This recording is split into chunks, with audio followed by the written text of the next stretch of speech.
รับทานมากเลยอ่ะ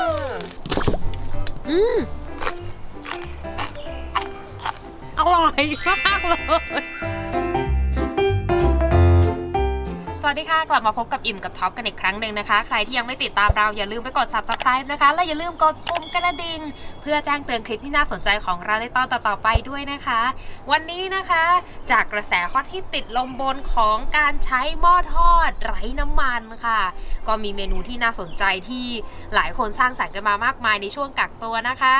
วันนี้ค่ะเราสองคนสนใจ1เมนูมากนั่นก็คือหมูกรอบจากหม้อทอดไร้น้ำมันนะคะก็เลยอยากจะลองทำดูครั้งแรกดูว่าจะเป็นอย่างไรกันบ้างหม้อที่เราใช้คือหม้อทอดแอร์ฟรายเออร์ของดินจานะคะเราจะมาดูกันว่าการทำครั้งแรกเนี่ยจะเป็นยังไงกันบ้างค่ะเริ่มต้นการทำเลยนะคะสิ่งแรกที่เราจะต้องทำเนี่ยเราจะต้องต้มหมูก่อนนะคะก็คือจะต้องมีน้ำแล้วก็มีเกลือแล้วก็มีหมู3ชั้นแบบเน้นๆนะคะที่เราจะใส่ลงไปวันนี้ wow. ไม่อ้วนให้มันรูปไปเริ่มกันที่ใส่น้ำกันเลยนะคะ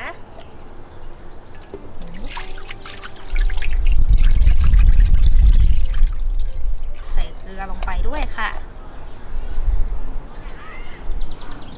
เมื่อใส่น้ำใส่เกลือลงไปเรียบร้อยแล้วนะคะก็เอาน้องหมูใส่ลงไปเลยค่ะปุ้งปุ้งโอเคจากนั้นก็ปิดฝาตั้งไฟตามระเบียบค่ะรอเดือดประมาณ10นาทีหรือจนกว่าหมูจะสุกนะคะก็แล้วแต่ขนาดของหมูด้วยเพราะว่าถ้าบางคนคืออย่างที่บ้านก็คือซื้อหมูชิ้นใหญ่มา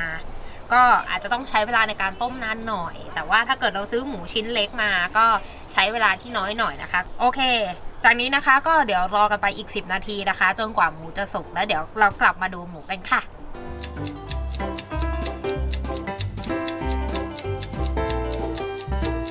โอเคค่ะตอนนี้ผ่านไป10นาทีหมูสุกเรียบร้อยแล้วนะคะเดี๋ยวจะมาดูกันเลยแท้ว้าวอุ๊ยสุกน่าทานมากๆเลยนะคะแต่ว่ามันจะเป็นหมูกรอบได้นั้นเนี่ยก็จะต้องมีกรรมวิธีต่อไปเนาะนั่นก็คือการทำหนังให้กรอบเดี๋ยวเราจะไปทำกันเลยมันค่อนข้างจะร้อนเลยแหละท่านโอ้ขอโทษนะเห็นไหมหนังนะ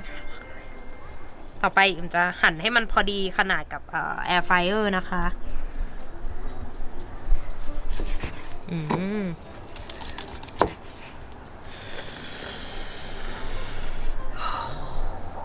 โอเคค่ะขั้นตอนต่อจากนี้นะคะการจะทำให้หนังกรอบได้เนี่ยมันจะต้องเหมือนกับว่าสร้างเขาเรียกว่าไงจิ้มรูเข้าไปที่หนังหมูนะคะเดี๋ยวเราจะจิ้มหนังหมูกันเลยตอนนี้มันกำลังร้อนๆอยู่ถ้าไปทำตอนเย็นมันก็จะไม่ค่อยสะดวกนักนะคะร้อนเลยใส่พลังความโกรธเคืองเข้าไปค่ะยิ่งจิ้มเยอะเท่าไหร่เนี่ยมันก็จะทำให้หมูแบบกรอบยิ่งเท่านั้นนะคะฟูกรอบเขาใช้คำว่าฟูกรอบเนาะการจิ้มลงไปตอนร้อนๆเนี่ยมันทำง่ายมากเลยนะคะเพราะว่าหมูมันยังอ่อนตัวอยู่แต่พอมันเย็นปุ๊บเนี่ยโหยากเชียวโอเคค่ะหลังจากที่เราจิ้มหนังหมูจนพอจิตพอใจแล้วนะคะตอนนี้ก็จะถึงเวลาเอาหนังหมูไปแช่น้ำส้มสายชูกับเกลือค่ะเพื่อให้มันกรอบขึ้นไปอีกนะคะเดี๋ยวทำกันเลยก็เริ่มจากน้ำส้มสายชูก่อนเนาะก็ประมาณนึงให้สามารถแช่ตัวหนังได้นะคะและอย่างที่สองก็คือเกลือค่ะ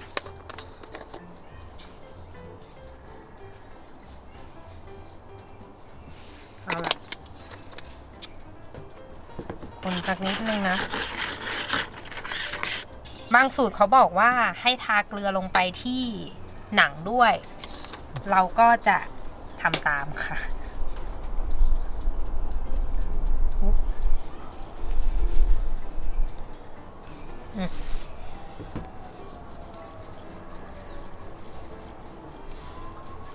ในการทาเกลือคือเขาบอกว่าเหมือนมันจะเป็นการแบบทำให้เป็นการปรุงรส1เลเยอร์แล้วก็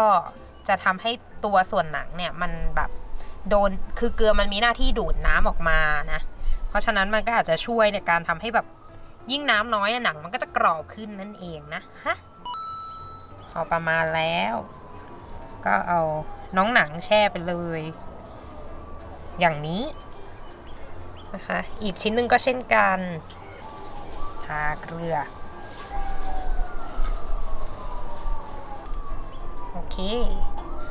ลงเลยน้องหมูตั้งตรงเลยอะโอเคนะคะเขาบอกให้ทิ้งเอาไว้ประมาณ 5-15 นาทีนะคะแต่ว่าเนื่องจากหมูเราชิ้นเล็กแช่ซักอยู่ระหว่าง 5-10 นาทีก็โอเคแล้วค่ะพร้อมที่จะนำไปทอดในแอร์ฟรายเออร์ได้นะคะระหว่างนี้ก็พักเอาไว้ก่อนค่ะMoments later โอเคค่ะอิ่มได้นำหมูไปแช่น้ำส้มสายชูเป็นเวลา10 นาทีเรียบร้อยแล้วนะคะหลังจากนี้เนี่ยก็จะนำมาทอดในหม้อทอดไร้น้ำมันกันเลยแต่ว่าสิ่งที่อิ่มทำให้มันดูแตกต่างเนี่ย2ส่วนด้วยกันก็คืออิ่มบ้างหมูนะคะในส่วนหนังแล้วก็อีกอันนึงไม่ได้บ้างและอีกอันนึงอิ่มทา Five Spice ก็คืออาจจะหาผงพะโล้ที่อยู่ใกล้ตัวมาทาไว้นะคะเพื่อเพิ่มกลิ่นหอมค่ะแล้วนี่เดี๋ยวเราจะมาทอดกันให้ดูว่ามันแตกต่างกันยังไงนะคะสำหรับ2ส่วนนี้เวลาทอดก็เอาส่วนหนังขึ้นไปก่อนเลยนะคะจะได้เกรียมกรอบ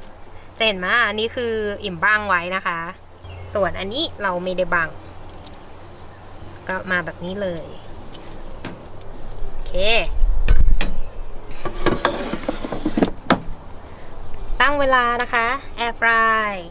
เราเลือกโหมดนี้เลยนะคะที่ความร้อน390องศาฟาเรนไฮต์นะคะหรือเท่ากับ175องศาเซลเซียสค่ะระยะเวลาเราจะใช้20นาทีก่อนนะคะแล้วเดี๋ยวมาดูกันว่าหมูกรอบของเรานั้นจะออกมาเป็นยังไงเริ่มเลยค่ะ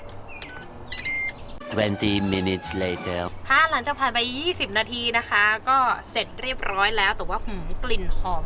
มากๆเลยเดี๋ยวเราจะมาดูกันเลยนะคะว่าหน้าตาของหมูกรอบตอนนี้เป็นอย่างไรบ้างนะคะตันน่ารับทานมากเลย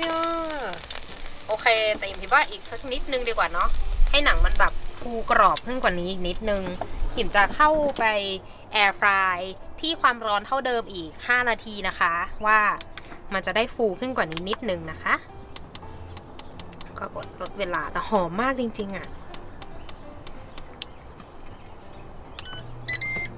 5 minutes later โอเคค่ะผ่านพ้นไปอีก5นาทีแล้วนะคะที่ความร้อนเท่าเดิมเราจะมาดูกันค่ะว่าหมูกรอบของเราเนี่ยจะประสบความสำเร็จหรือเปล่านะคะไปดูกันเลย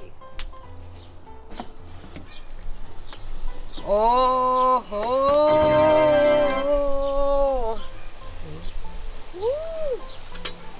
ขูดให้ฟังเลยดีกว่าเสียงของความกรอบอะ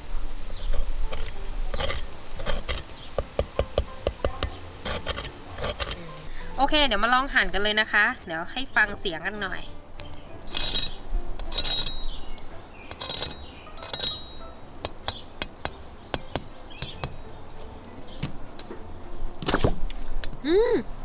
ไม่ต้องออกแรงเลยอ่ะมันแบบฟุบอันนี้คือแบบไม่หั่นนะคะก็ให้ดูเสียงอีกครั้งหนึ่ง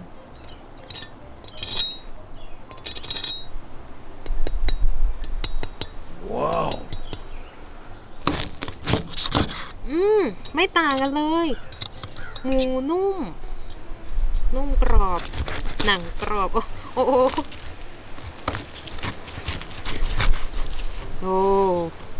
ว้าว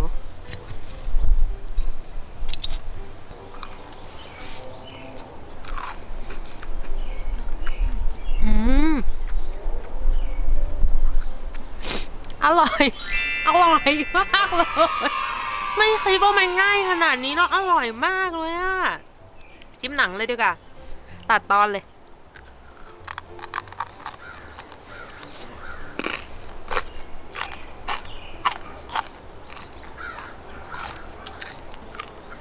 อร่อยมากเลยลงตัวมากๆเลยอ่ะฟินมากอันนี้อีกรุ่นหนึ่งนะคะนี่ใส่ผงพะโล้ดูเลเยอร์มดิ อืม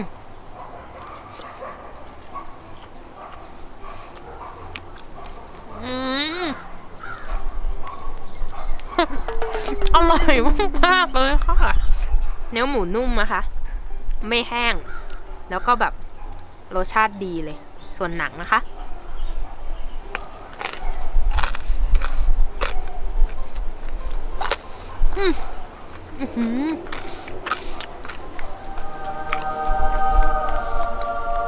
A few moments later. และนี่นะคะสำหรับเมนูหมูกรอบเนี่ยเป็นเมนูที่ต้องทำอย่างยิ่งเลยนะคะสำหรับคนที่มีหม้อทอดไร้น้ำมันหรือว่าคิดจะซื้อหม้อทอดไร้น้ำมันมาทำเมนูอะไรสักอย่างเนี่ยหมูกรอบเป็นทางเลือกที่น่าสนใจ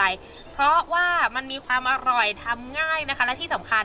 ดีต่อสุขภาพกว่าหมูกรอบทั่วไปนะคะดีกว่ายังไงเดี๋ยวจะให้ดูน้ำมันที่ออกมาหลังจากการทอดแล้วนะคะโอ้เทเลยตรงนี้เลยละกัน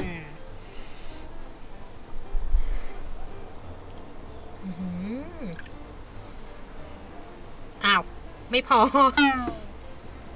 ขออีกถ้วยนึงโอ้โห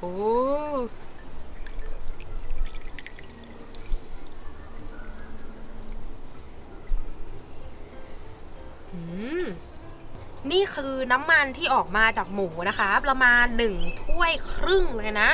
ก็